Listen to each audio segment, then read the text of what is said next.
அல்லேலூயா. ஆமென். மீண்டுமாக இயேசு கிறிஸ்துவின் நாமத்தினாலும் ஜீவொளி திருச்சபையின் சார்பிலே உங்களை அன்போடு வரவேற்கிறேன். ஆமென். நல்ல ஒரு துதி ஆராதனை காண்பதற்கு தேவன் இந்த இடத்துல எங்களுக்கு அந்த தகுதி தந்தார். நாம சொன்னது போல எதற்கும் தகுதி இல்லாத ஒரு பாத்திரமானாலும் நாம துதிக்கும்படி அழைக்கப்பட்டிருக்கிறோம். ஆமென்.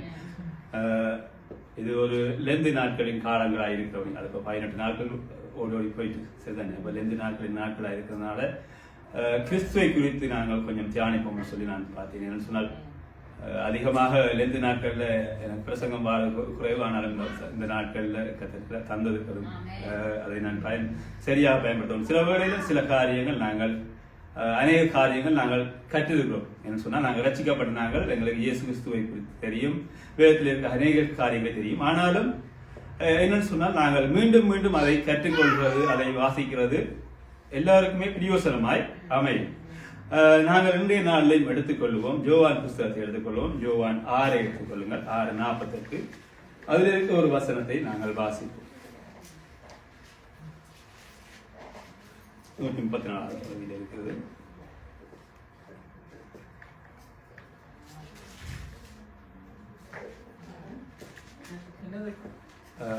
யோவான் 6:48 வசனம். ஜீவ அப்பம் நானே. ஆமென். இலகுவா வாசிட்டீங்க, நல்ல. ஆமென். ஜீவ அப்பம் நானே என்று சொல்லப்படுகிறது. ஆமென். நாம ரட்சிக்கப்பட்ட எங்களுக்கு எல்லோருக்குமே ஜீவ அப்பம் அவராகவே இருக்கிறார். இந்த ஜீவாப்பம் என்று சொன்னால் நாங்கள் நிறைய குழப்பங்களை கொண்டுள்ளாங்க. என்னடா ஜீவாப்பம் என்று சொல்லி போட்டு ஒரு வசனத்தோட முடிச்சுட்டாங்கன்னு சொல்லி. ஆனால் இந்த உலகத்துல பாருங்க, அநேக உணவுகள், அநேக சாப்பாடுகள் எல்லாமே இருக்கு. யூடியூப்பை தட்டினா ஒவ்வொருத்தர் நாங்கள் விருப்பத்துக்கு சமைச்சு சாப்பாடு எல்லாம் போட்டிருக்காங்க. என்ன இப்படி சமைச்சா இப்படி வரும் சொல்லி அநேக பேர் அந்த கொடுமைகள் எல்லாம் மாட்டுப்பட்டு இருக்கிறாங்க சாப்பாடுகள் செய்து வந்து. ஆமென். ஆனாலும் அந்த உணவுகள் எல்லாம் எங்களுடைய உடல் ஆரோக்கியத்துக்கு, சில சாப்பாடுகள் நல்ல உடல் ஆரோக்கியத்தை தரும், சில சாப்பாடுகள் அது ஆரோக்கியம் இல்லாததா இருக்கு. ஆனால் இங்கே வேதத்தின்படி நாங்கள் படிக்கிற இயேசு கிறிஸ்து வேதத்தின்படி இந்த ஜீவ அப்பம் வந்து எங்களுக்கு உடலுக்கு, சரீரத்துக்கு வந்து ஒரு ஜீவனை தருகிறதா இருக்கிறது. இப்ப நாங்கள் மனுஷராக இருக்கிற நாங்கள் ஜீவன் இல்லைன்னு சொன்னால் நாம மறிச்சிடுவோம், சரிதானே. ஆனால் இங்க பாருங்கள், எவ்வளவுதான் உணவு உண்டு வாழ்ந்தால், நல்ல திடகாத்திரமா வாழ்ந்தால், நல்ல ஸ்போர்ட்ஸ் எல்லாம் செய்து வாழ்ந்தாலும் அந்த ஆத்மா வந்து ஜீவ அப்பமாகிய இயேசு கிறிஸ்துவை தெரியாவிட்டால், இயேசு கிறிஸ்துவை அறியாவிட்டால் அந்த ஆத்மாவிலே ஒரு பிரயோசனமே இல்லை. அது அழிந்து போகிற ஒரு ஆத்மாவாக போகிறது. ஆமென். என்ன நாங்கள் இந்த உலகத்துல சில சொல்லலாம், நாங்க சந்தோஷமா வாழ்ந்துட்டு போயிடுவோம் சொல்லி. அதுல ஒன்றுமே இல்லை. ஆண்டவராய் இயேசு கிறிஸ்து சொன்ன மாதிரி ஆண்டவராய் இயேசு கிறிஸ்து இந்த நொடி பொழுதிலேயும் பெறலாம். என்ன வந்தால் எங்களுடைய ஆத்மா கைவிடப்பட்டு போய்விடும். அதாவது கைவிடப்பட்டு போய்விடும் சொன்னால் நாங்கள் இயேசு கிறிஸ்துவை அண்டிக் கொள்ளாவிட்டால் அது கைவிடப்பட்டு போய்விடும். அப்ப அது ஒரு வித்தியோசனம் இல்லாத ஆத்மாவாக போயிடும். இப்ப அநேக அந்த வேறு மதங்களை கொண்டவங்க பாருங்க, அநேக பேர் மறிச்சு போயிடுவாங்க. அது அந்த ஆத்மா, சில பேர் சொல்லுவாங்க இது இந்த ஆத்மா மரணம் அடைஞ்சு நல்ல இடத்துக்கு போகும்னு சொல்லி சொல்லுறாங்க. சில பேர் பாதாளத்துக்கு போகும்னு சொல்றாங்க. ஆனால் கிறிஸ்தவர்களாகிய எங்களுக்கு அந்த மரணம் வந்து ஜீவனை கொடுக்கிறதா இருக்கிறது. அந்த ஆத்மா வந்து ஒரு நாளுமே மறிச்சு போகுவதில்லை. இப்ப நாங்க வேதத்துல நாங்கள் அடிச்சு பார்ப்போம்னு சொன்னால் நாங்கள் அநேக புஸ்தகங்களை வாசிச்சிருக்கிறோம். இப்ப ஆரம்பத்துல ஆதிகாம புஸ்தகத்துல நாங்கள் வாசிப்போம் சொன்னால் ஆதாம் அவர்களுடைய ஆரம்ப பகுதி அதிலே காட்டப்படுகிறது. என்னன்னு சொன்னால் ஒரு உணவினாலே அவர்கள் வஞ்சிக்கப்படுகிறார்கள். அதாவது அன்றைய அவங்க சாப்பிட்ட உணவினால வஞ்சிக்கப்படுகிறார்கள். ஆனால் அதனால பாருங்க அவங்க எத்தனையோ விடயங்களை இழந்து போயிட்டாங்க.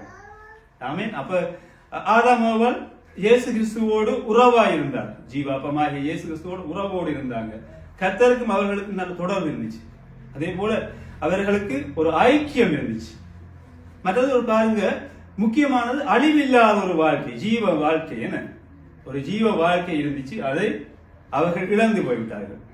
என்னவென்று பார்ப்போம்னால் சந்தோஷம், அவருடைய வாழ்க்கையில் இருந்த சந்தோஷம். அவங்க எவ்வளவோ சந்தோஷமா அவங்க வாழ்க்கை இருந்தாங்க. அவங்களுடைய வாழ்க்கையில வேலைக்கு போக எந்த ஒரு கடினமும் சமைக்க ஒரு கடினமும் இல்லை. ஆண்டவராய் இயேசு கிறிஸ்து எல்லாருமே இலகுவாக அவங்களுக்கு கொடுத்திருந்தாங்க. ஆனால் அவங்க என்ன செய்தாங்க? அதை இழந்துட்டாங்க. இந்த பிசாசானவன் அவர்களை வஞ்சித்து அதை இழந்து போனதா இருக்குது. இன்றைய நாள்ல பாருங்க அநேக வஞ்சிக்கிற காரியங்கள் எங்களுடைய வாழ்க்கையில் இருக்கு. சில பேர் ஒரு சில வசனங்கள் பகுதிகளை கற்றுக்கொண்டு அதை எப்படியாக ஜனங்களை வஞ்சித்து ஏமாற்றலாம் என்று சொல்லி வகை தேடுகிறார்கள்.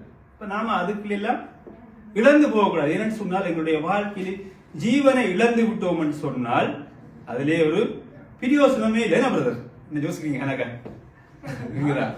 நிறைய யோசிக்கிறீங்க, நான் எங்கேயோ போயிட்டு இல்ல. ஓகே, அப்ப ஜீவனை நீங்க இழந்து போயிடுவீங்க. அதால அதுல பிரயோசனமே இல்லை. அது என்ன சொல்லுவோம், அதோட அது முடிஞ்சு போகிறதா இல்லை.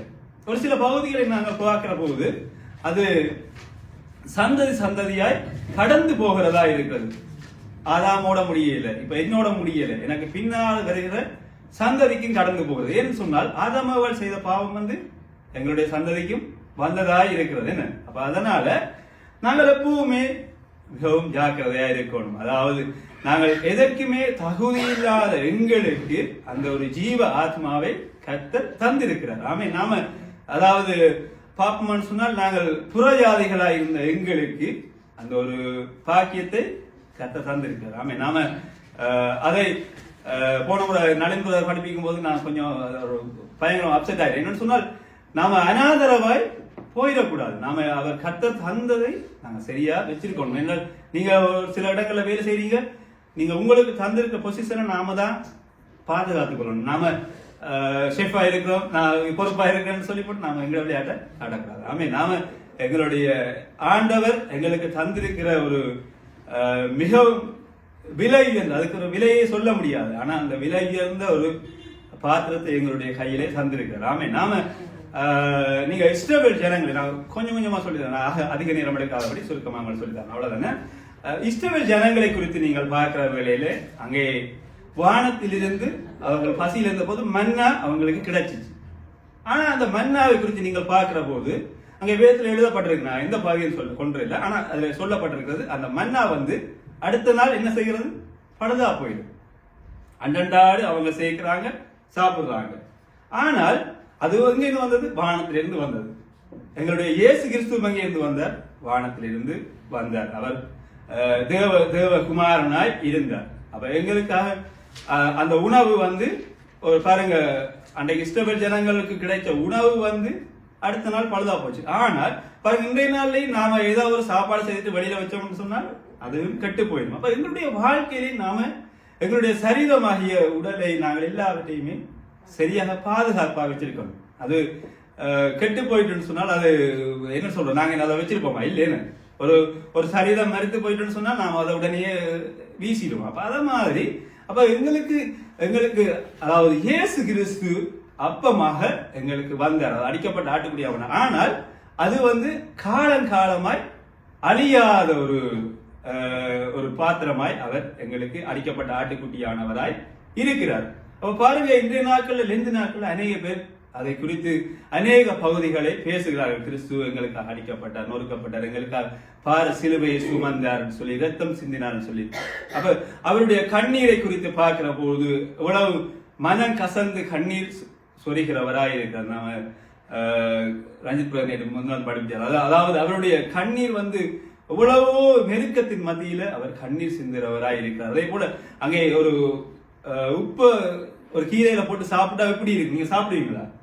அப்படியான ஒரு நெருக்கம் இஸ்ரவேல் ஜனங்கள் இருந்தாங்க. அந்த நெருக்கத்தில இருந்து இயேசு கிறிஸ்து மீட்டு கொண்டார். எங்களுடைய வாழ்க்கையிலே அப்படியான நெருக்கத்தை நாம சந்திச்சிருக்கிறோம். ஆமே, நாம இலகுவாய் அநேகருக்கு சில வேளையில நாம எங்களுடைய சாட்சிகளை சொல்லுகிற வேளையில அவங்க சொல்லுவாங்க, சில விட பொய் விடலாம் போட, பொய் சொல்றான் போல. ஆனால் எங்களுடைய கர்த்தர் எங்களுக்கு செய்த நன்மைகளை குறித்து எங்களுக்கு தெரியும். என்னன்னு சொன்னால் அவர் சிலுவையில தொங்கினதை, சிலுவையில அறையப்பட்டதை நாம கண்களால காணல. ஆனாலும் எங்களுடைய விசுவாசத்தினால் நாங்கள் ஏற்றுக்கொள்கிற வேளையில அதனுடைய அருமை, சில பேர் சொல்லுவாங்க உனக்கு அருமை தெரியாது, அருமை தெரிகிற போதுதான் நீ அதை பற்றி யோசிப்பான்னு சொல்லி. அப்ப பாருங்க, இயேசு கிறிஸ்துவானவர் எங்களுக்காய் அடிக்கப்பட்ட ஒரு ஆட்டுக்குட்டியானவராய் இருக்கிறார். யோவான் புஸ்தகத்திலே 6:26 வாசிங்கள். 26.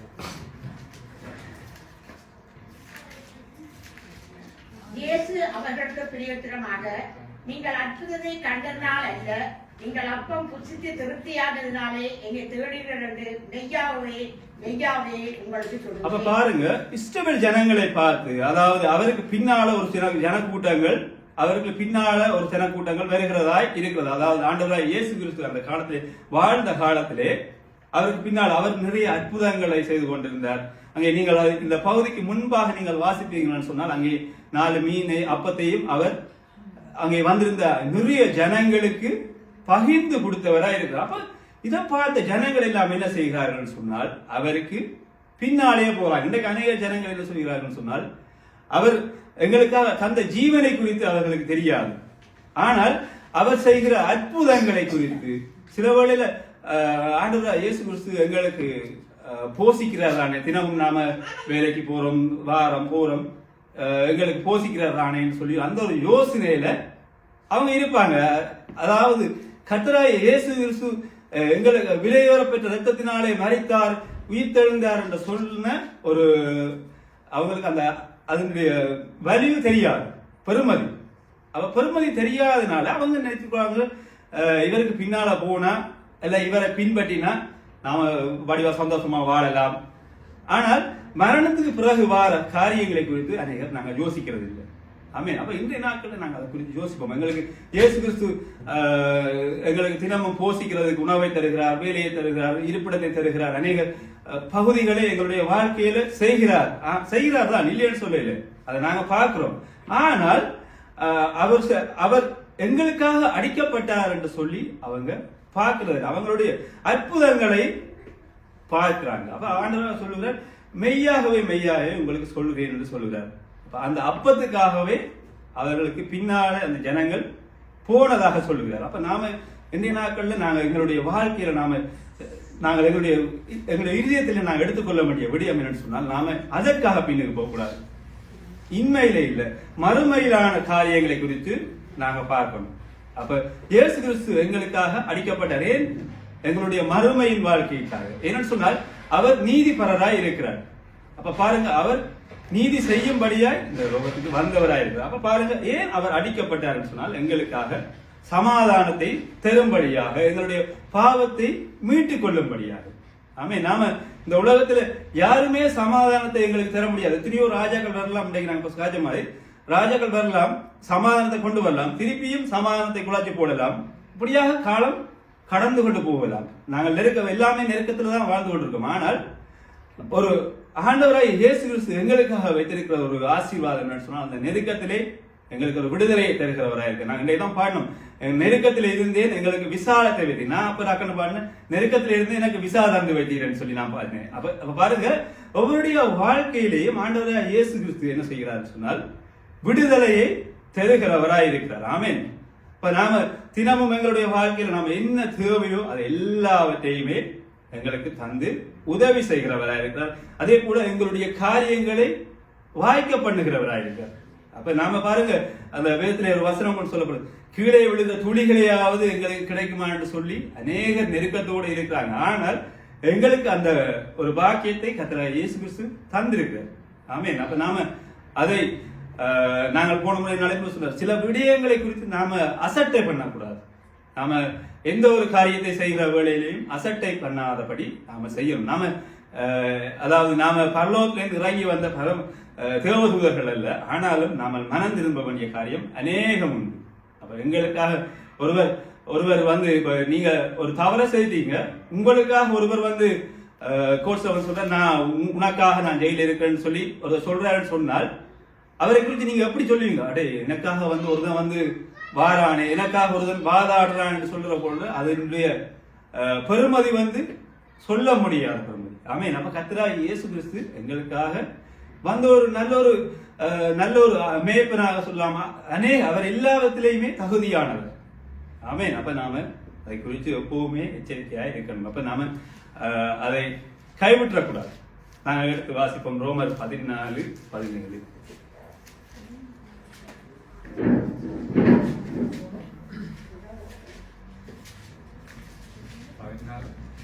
14:17. தேவனுடைய ராஜ்யம் புசிப்பும் குடிப்பும் இல்ல, அது நீதியும் சமாதானமும் பரிசுத்த ஆவியினால் உண்டாகும் சந்தோஷமாய் இருக்கிறது. ஆமீன் ஆமீன். அப்ப பாருங்க, இந்த போஜனங்களை குறித்து பார்க்கிற வேளையில இன்றைக்கு ஒரு நாள் எப்பயோ ஒரு நாள் யாக்கப் மேரி சிஸ்டர் ஒரு சைட்ல இருந்து யாருக்கும் சொல்லி இருந்தாங்க, எனக்கு காலில் விழுந்துச்சு. எங்களுடைய ஜனங்கள் எப்பவுமே பார்த்தாலும் புசிப்பும் குடிப்பும், இதுதான் கதை. நாம ஏதாவது செய்வோம்னு சொன்னால் அதை குறித்து தான் பேசுவாங்க. அப்ப நான் யோசிச்சேன், கிறிஸ்தவ வாழ்க்கையில புசிப்பும் குடிப்பும் மட்டும் இருக்கக்கூடாது, கர்த்தரை குறித்தான ஒரு வாஞ்சை மனப்பாரம் எங்களுடைய வாழ்க்கையில இருக்கும். நாம ஏதாவது ஒரு கொண்டாட்டம் சொல்லுகிற வேளையில நாம அதற்காக ஒரு நேரத்தை கொடுக்கிறோம். ஆனா கர்த்தருக்குன்னு சொல்லுகிற வேளையில என்னையும் தான் சொல்லுதுன்னா, நீங்க அப்புறம் யோசிக்கப்படாது பரிசுத்தவான் மாதிரி பேசுறான்னு யோசிக்கப்படாது. ஆமே, பாருங்க, கர்த்தருக்காக நாம ஒரு நேரத்தை கொடுக்கிறவர்களா இருக்கணும். அங்க இப்ப பாருங்க, ஏதாவது கொண்டாட்டம்னா நாங்க இங்க இந்த வழிக்கு புரண்டுக்கே போவோம். ஆனா சபைக்கு இது வாங்கன்னு சொன்னால் நாம அநேக கதைகளை கதைப்போம். அப்ப எங்களுடைய ஜனங்களுடைய காரியம் என்னன்னு சொன்னால் புசிப்பும் குடிப்புமா இருக்கிறது. இன்னைக்கு சகோதரன் பிரசங்கம் கொஞ்சம் கூட டைம் வச்சுட்டாருன்னு சொன்னால் அங்கே தலா போச்சு, அவ்வளவுதான். ஏன் இவ்வளவு நேரம் எடுத்தாரு. ஆனால் ஏதாவது ஒரு கொண்டாட்டம்னு சொன்னால் நீங்க எவ்வளவு நேரம் எடுத்துக் கொள்ளுங்க, ஒரு பிரச்சனையும் இல்லை, கேக்கு வெட்டலாம், கொண்டாடலாம், எல்லாம் செய்யலாம். ஆனால் கர்த்தரை குறித்தான அருகிற விஷயங்களில் எங்களுடைய ஜனங்கள் கொஞ்சம் டவுன். ஓகே, பரவாயில்ல. கர்த்தர் என்ன சொல்ல, நாங்க சொல்லிக்கிறோம், தேடிக்கிறோம் வசனம் தான். கர்த்தர் நாளுக்கு நாள் எங்களை புதுப்பித்துக் கொண்டு வருகிறார். ஆமென். அவர் நிச்சயமா செய்வார். நாம ஏனென்றா என்னுடைய வாழ்க்கையில நாம ஒரு சில காரியங்களை அதை அனுபவிக்கிற வேளையில தான் யோசிக்கணும், இது பிள்ளை. ஆமென். அப்ப நாம கிறிஸ்துவுக்காக எங்களுடைய நேரத்தை கொடுக்கிறவராக இருக்கணும். என்ன சொன்னா, நாம வாச்சோம் முதல்ல அந்த பகுதியில வாச்சோம் என்னன்னு சொன்னால், 4 மீன்களையும் அப்பத்தையும் அந்த மீன்களையும் அவர் பகிர்ந்து கொடுக்கிற வேளையில அவங்க நினைச்சாங்க இவருடைய பின்னால தெரியும், இவர் கொஞ்சம் எங்களுக்கு ஹெல்ப்ஃபுல்லா இருக்கு. ஏன்னு சொன்னால் சாப்பாடு எல்லாம் கிடைக்குது, போற வார இடங்கள்ல அவர் நல்ல வசனங்களை சொல்லுகிறார், கேட்கக்கூடியதா இருக்கு. ஆனா கிறிஸ்துவை ஏற்றுக்கொள்ளுங்கன்னு சொன்னால் கொஞ்சம் கஷ்டமா இருக்கு. அநேக கிறிஸ்தவ இன்றைக்கு நான் என்னோட நிக்கிற பையனோட சொல்லிக்கொண்டு அநேக வேறு மதத்தவர்கள் வருவார்கள், கேட்பார்கள், ஆசீர்வாதத்தை பெற்றுக் கொள்வார்கள், அவர்கள் போய்விடுவார்கள். அப்ப அவர்கள் நன்மையை குறித்து வருகிறவர்களா இருக்கிறார்கள். இயேசுநாதர் சுகம் தருகிறார், விடுதலை தருகிறார், இவரோட போனால் குறைவான நேரத்திலே நிறைவாகுது என்று சொல்லி அப்ப போஜனத்தை குறித்து முன்னுக்கு வருகிறார்கள். அப்ப அதுல இருந்து நாம அது எல்லாவற்றையுமே நாங்கள் எங்களை விட்டு பிரிந்து நாங்கள் சில பேர் சொல்லுவாங்க, நீங்க உடலை சுருக்கிக் கொள்ளுங்க. அதாவது இப்ப லெந்து நாட்கள் எல்லாம் பாருங்க, நாம அதுக்கேற்ற உணவுகள் எந்த நேரத்துல எப்படி சாப்பிடணும்னு சொல்லி இந்த நாட்கள் எல்லாம் 40 நாள் இயேசுநாதர் பாருங்க, அவர் வனாந்தரத்துல தன் சரீரத்தை சுருக்கி எப்படியாக இருந்த போஜனத்துக்கு முதலிடம் கொடுக்காதபடி, நாம கொண்டாட்டங்களுக்கு புசிப்பும் குடிப்பும் கொண்டாட்டங்களுக்கு முதலிடம் கொடுக்காதபடி கர்த்தருடைய இடத்திலே நாங்கள் இருக்கிறவர்களா இருக்கணும். என்னன்னு சொன்னால், அங்கே பாருங்கள், பிதாவானவர் நீதி உள்ளவராய் இருக்கிறார். பிதா குறித்து பார்க்கிறவர்கள் நீதி உள்ளவராய் இருக்கிறார். குமாரன் எங்கள் மேலே அன்பா இருக்கிறார். ஏன் பரலோகத்துல இருந்து திருப்பி இங்க வந்தார்? என்னன்னு சொன்னால் அவர் எங்கள் மேலே அன்பா இருக்கிறார். ஆனால் பிதா நீதி உள்ளவராய் இருக்கிறார். நீதி சரி கட்டும்படியாக அவர் தன்னுடைய மகனை, ஒரே பேரான குமாரனை எங்களுக்கு கொடுத்தார். என்று சொன்னால் அவரே பாவம் இல்லாத ஒரு ஆடாக இருக்கிறார்.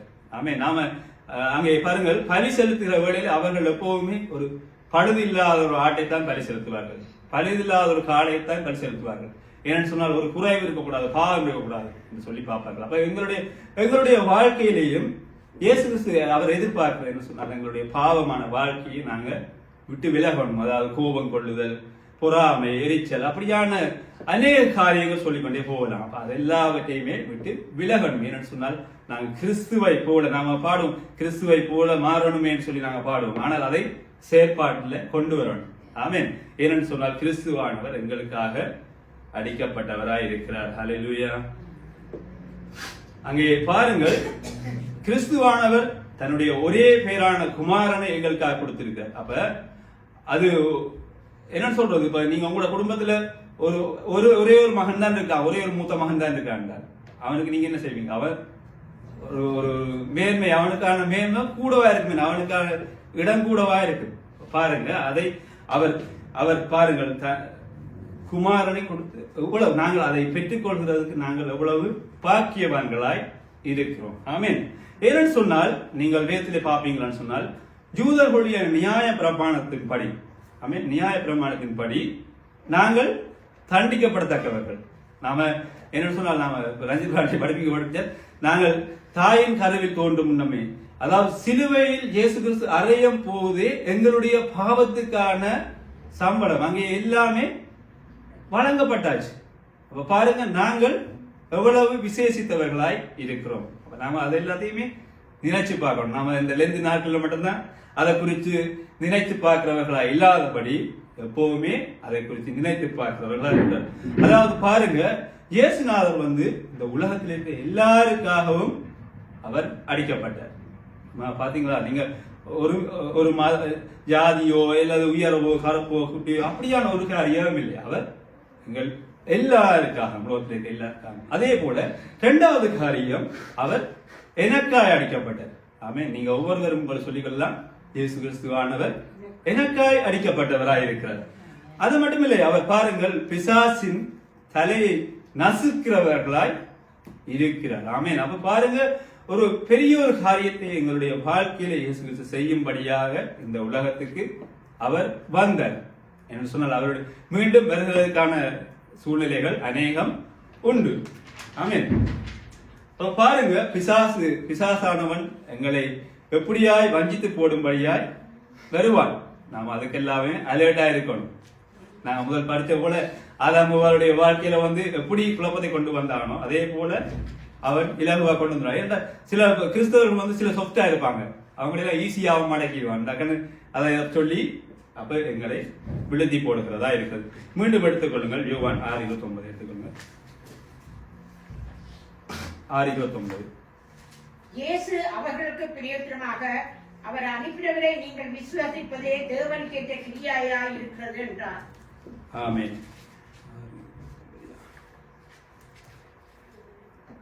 ஓகே, இயேசு அவர்களுக்கு பிரியத்திரமாக அவர் அனுப்பினவரை நீங்கள் விசுவாசிப்பதை தேவனுக்கு கேட்ட கிரியா இருக்குதான். ஆமென். இன்றைக்கு துதிவேளையிலும் சொல்லியிருந்தார், கிரிகை, அதாவது நாங்கள் இப்ப நியாய பிரமாணத்தின்படி நாம எதையோ பலி கொடுக்க தேவையில்லை. ஆமென். நாம ஒரு ஆட்டையோ மாட்டையோ எதையோ பலி கொடுக்க தேவையில்லை. ஆனால் நாம கர்த்தராகிய இயேசு கிறிஸ்துவை விசுவாசித்தாலே போதும். அவ்வளவு ஈஸியான காரியம். என்ன, அவர் எல்லாவற்றையுமே செய்ய போதுமானவர் என்று சொல்லி நாம விசுவாசிக்கணும். எங்களுடைய வாழ்க்கையிலையும் சரி, நாங்க வேலை காரியங்களாலும் சரி, போகிறவர்கள் எல்லா காரியத்திலையுமே நாம விசுவாசித்தால் போதும். ஆமென். ஒன்றுமே தேவையில்லை. நீங்க நியாய பிரமாணப்படி எதுவுமே செய்ய தேவையில்லை. அதுக்காகத்தான் இயேசு கிறிஸ்து அவர் சிலுவையிலே தொங்கினவராயிருக்கிறார். அவருடைய ஆணி பாய்ந்த கரங்களை நீங்கள் பாருங்கள். அதே போல பாருங்கள், அவர் சிலுவையிலே தொங்கின போது அந்த திரைச்சீலை கிழிக்கிறது என்று சொல்லப்படுகிறது. அப்ப பாருங்கள், அந்த நியாய பிரமாணத்தின் அதை அகற்றி போடுகிறவராயிருக்கிறார் இயேசுநாதர். அதை எங்களுக்காய் செய்கிறவர்கள். அதே போல பாருங்கள், எங்களுடைய ஆவிக்குரிய வாழ்க்கையில எங்களுடைய கண்கள் திறக்கப்பட வேண்டியதா இருக்கிறது. அப்ப ஆவிக்குரிய வாழ்க்கையில கண்கள் திறக்கப்பட்டால்தான் நாம அவருடைய காரியங்களை விசுவாசிக்க முடியும். வேதத்தில் இருக்கிற காரியங்களை விசுவாசிக்க முடியும். அதே போல எங்களுடைய வாழ்க்கையில நடக்கிற ஒவ்வொரு காரியங்களையும் நாங்கள் பார்க்கிற வேளையில அதை விசுவாசிக்க முடியும். ஏன்னு சொன்னால், எங்களுடைய ஆபிரகாமை குறித்து நாங்கள் வேதத்திலே பார்ப்போம்னு சொன்னால், அவர் விசுவாசத்தின் தந்தையா இருக்க. ஏன் அப்படி தந்தையா இருக்குன்னு சொன்னால், அவர் எல்லாவற்றையுமே, அதாவது பேரொழியாக இயேசு அவர் சொல்லுகிற வேளையிலே எல்லாவற்றையுமே கேட்டு அவர் செய்தார்.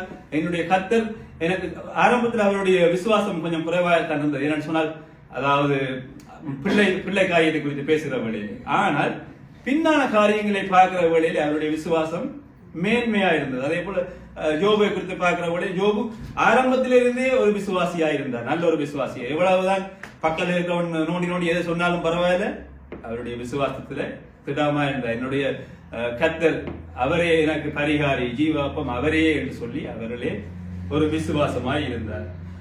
35வது வசனம் 6:35. இயேசு அவர்களை நோக்கி, ஜீவ அப்பன் நானே, என்னிடத்தில் வருகிறவன் ஒரு காலம் பசி அடையான், என்னிடத்தில் விசுவாசமாயிருக்கிறவன் ஒரு காலம் தாகம் அடையான். ஆமென். இயேசு அவர்களை நோக்கி, அப்ப இயேசு எங்களை நோக்கி சொல்லுகிறார் என்று சொன்னால், ஜீவ அப்பம் நானே, என்னிடத்தில் வருகிறவன் ஒரு காலம் பசி அடைய மாட்டான். ஆமென். நீங்க அவரிடத்துல வருகிற வேளையிலே அவர் ஒரு நாளுமே உங்களை பசி உள்ளவர்களாய், அதாவது எல்லாவற்றையும் இழந்தவர்களாய் உங்களை விடமாட்டார். ஆமென். என்னிடத்தில் விசுவாசமாய் இருக்கிறவன் ஒரு காலம் தாகம் அடையான். ஏன்னு சொன்னால், அவர் ஜீவ தண்ணீரை எங்களுக்கு தருகிறவராக இருக்கிறார். என்னன்னு சொன்ன நான் வேதத்திலே பார்க்கிற வழியில் அவர் சிலுவையிலே தொங்குற போது தாகம் தாகம் அழுகிறார். அப்ப அவங்க என்ன செய்யறாங்க, காடியை கொண்டு கொடுக்குறாங்க. அது வந்து ஒரு டேஸ்ட் இல்லாத ஒரு காடியை கொண்டு கொடுக்குறாங்க. நீங்க உங்களுக்கு உப்பு சாப்பிட்டு இல்லாத சாப்பிட கொண்டு அப்படி இருக்கும். அத மாதிரி ஒரு காடியை கொண்டு கொடுக்குறாங்க. அப்ப பாருங்கள், எங்களுக்காக அவர் ஜீவ தண்ணீரை எங்களுக்கு தருகிறவராக இருக்கிறார். அவன் ஒருபோதுமே தாகம் அடைய மாட்டான். ஆமென். ஒரு நாளுமே பசி அடைய மாட்டான். நீங்க உற்சாகமா யாரு, நீங்க எல்லாருக்குமே சுவிசேஷம் சொல்லலாம். நீங்க இயேசு கிறிஸ்துவை அப்பமா இயேசு கிறிஸ்துவை நீங்கள் அண்டிக் கொண்டால் அவன் ஒரு நாளுமே தாகம் அடைய மாட்டான். நீங்கள் விசுவாசமாய் இருக்கிறவன் ஒரு காலம் தாகம் அடைய மாட்டான். நீங்கள் விசுவாசித்தால் தான் ஆக கடவுள்னு சொல்லி அவர் சொன்ன சில விடயங்களை நீங்க வேத பாருங்க. நீ விசுவாசித்தால் அது உனக்கு ஆக கடவுள்னு சொல்லி சொல்லுகிறார். என்ன சொன்ன, அவர் எங்களுடைய கருத்திலேயே அந்த காரியத்தை தருகிறவராய் இருக்கிறார். அப்ப நாங்க விசுவாசிக்கிற வேளையிலே அது ஆகுவதாய் இருக்கிறது. ஆமென். அதே போல 33வது வசனத்தை நான் வாசிக்கிறேன். வானத்திலிருந்து இறங்கி உலகத்தின் ஜீவனை கொடுக்கிற அப்பம் தேவனே அருளிய அப்பம் என்றார். ஆமென். பாருங்க, வானத்திலிருந்து உலகத்துக்கு ஜீவனை கொடுக்கிற அப்பமாய் இருக்கிறார் அவர். ஆமென். அப்ப உலகம் சொன்னால் எல்லாருக்குமே அவர் தன்னுடைய ஜீவனை கொடுத்தவராய் இருக்கிறார். ஆமென். அங்கே பாருங்கள், அங்கே அவர் வானத்திலிருந்து வந்த புளிப்பில்லாத ஒரு அப்பமாய் இருக்கிறார். நீங்க திருவிருந்து பாமன் ரெடி பண்ணுவாங்க, அது ஒரு புளிப்பில்லாத அப்பத்தை தான் நீங்க ரெடி பண்ணீங்க. சும்மா ஒரு புளித்த அப்பத்தை நீங்க ரெடி பண்ண மாட்டீங்க. அதே போல ஈஸ்டோ சுகரோ எதுவுமே போட மாட்டீங்க. ஆமென். பாருங்க, அவர் புளிப்பில்லாத அப்பமாய் இருக்கிறார். அப்ப பாருங்க, அதே போல அவராலே நாங்கள் நிலைத்திருக்கிறோம். அப்ப அவர் அங்கே அவருடைய வசனம், அதாவது அதனுடைய வசனம் சொல்லுகிறது, நானே திராட்சை செடியா இருக்கிறேன், நீங்கள் அதிலே கொடியா இருக்கிறீர்கள் சொல்லுகிறார். அப்ப நாங்கள் அவரிலே நிலைத்திருக்கிற வேளையிலே அவர் எங்களை பாதுகாத்து மீட்டுக் கொள்கிறவராய் இருக்க. என்னன்னு சொன்னால், சிலுவையிலே அவர் எங்களுக்காக ரத்தம் சிந்திட்டார். என்னன்னு சொன்னா, உங்களுக்கான காரியம் எல்லாமே ஏற்கனவே முடிஞ்சது. நீங்க இப்ப அழுது கூடாது. இயேசு கிறிஸ்து நான் இந்த பிழை செய்ய அந்த பிழை செய்ய, நீங்க பிழை செய்யாமல் இருக்க முயற்சி செய்யுங்கள். அதான் சொல்றாரு, பிழை செய்யாமல் இருக்க முயற்சி செய்யுங்கள். ஆனால் உங்களுக்கான பரிகாரி அவர் எல்லாவற்றையுமே உங்களுக்காக சிலுவையில செய்து முடித்து விட்டார். அப்ப நான் ஆரம்பத்தில் சொன்னபடி அவரே எங்களுக்கு ஜீவன் தருகிற அப்பமா இருக்கிறார். நீங்கள் வேதத்தில் அநேக காரியங்களை குறித்து பார்க்கிற வேளையிலே, அங்கே ஆபிரகாமுடைய மகனை பார்க்கிற வேளையிலே, அங்கே அவர் பலியாக, அங்கே ஆடு ஒன்று பலியாக, அது ஒரு உதாரணமாக இருக்கிறது. அப்ப பாருங்க, அநேக அடையாளங்களை வைக்கப்பட்டிருக்கு. அப்ப நீங்க ஒரு நாளுமே யோசிக்க கூடாது, நான் தனிமையா இருக்கிறேன், எனக்கு ஒரு உதவி இல்லை, நான் இப்படி நெருக்கத்தில் இருக்கிறேன், நான் கைவிடப்பட்டுட்டேன்னு சொல்லி அநேக காரியங்களை சொல்லலாம். அப்ப நீங்கள் அப்படி ஒன்று நினைக்க கூடாது. நீங்கள் இன்றைய நாளில் நீங்கள் கர்த்தராகிய இயேசு சொல்கிறார், நானே உனக்கு ஜீவ அப்பமாய் இருக்கிறேன், நானே உனக்கு வழியாக இருக்கிறேன் என்று சொல்லி உங்களை இன்றைய நாளிலும் கர்த்தர் உங்களை ஆசீர்வதிக்கிறார். ஆமென். God bless you. ஓகே, நாங்கள் எழுந்திருக்கோம்.